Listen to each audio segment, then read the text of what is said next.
come here to listen and gather facts from the point of view of believing that public services are a cornerstone of community and of civil society.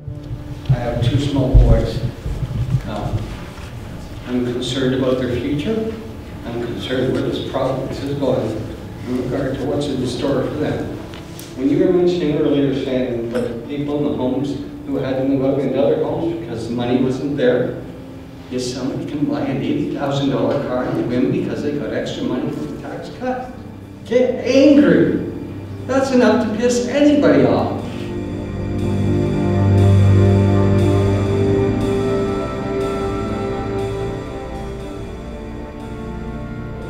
Privatization is a disaster. And you know, we pay. The other idea about taxes, we'll cut taxes. You know what? We pay. Even if we cut taxes, we pay. The tragedy in Walkerton resulted in deaths and injuries, and it was found to be in part due to the effects of drastic cuts to the ministry and other public services. I have no interest in being at another public inquiry.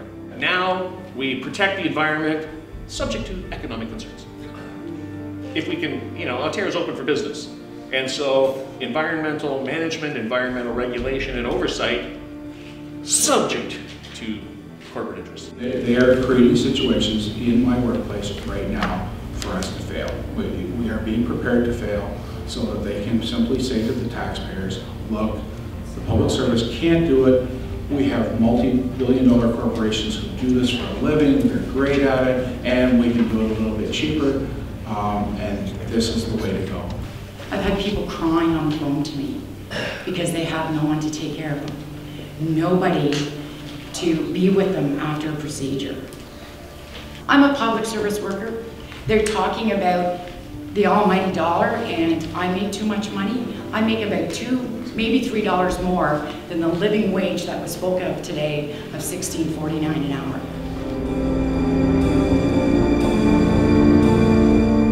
We service students from the Kingston areas with severe learning disabilities and deaf teachers, and we're largely a contingent workforce now. So when Donald McGinty says he's the education premier, I always say, unless you have special needs. The youngest recently went to the autism program. A year on the waiting list just to get him in. After 6 months, they do assessments, I was told, I'm sorry, he's not progressing enough. We have to show concrete results fast enough in order to get our funding. He's not progressing fast enough. We know he needs it. If we know it could help him, but you know what? Our funding, I'm sorry, but that's how it works. ODSP, I can remember Dwight Duncan, and I'll just do what he did to me. He looked right down at the table at me at a meeting with labor leaders and goes, and Smokey, there'd be a little something in the budget for them people that you talk about all the time. ODSP, them people, eh? The very rich, in fact, many of them pay no taxes at all.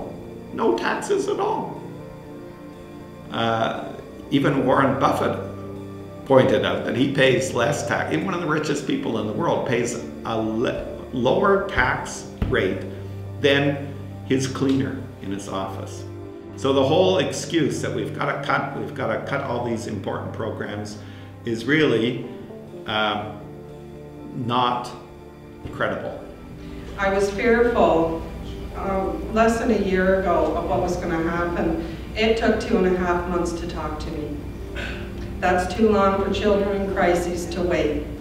We run a campaign called Kids Matter, and I really believe that. But you don't raise a kid on your own. That kid is raised in a village.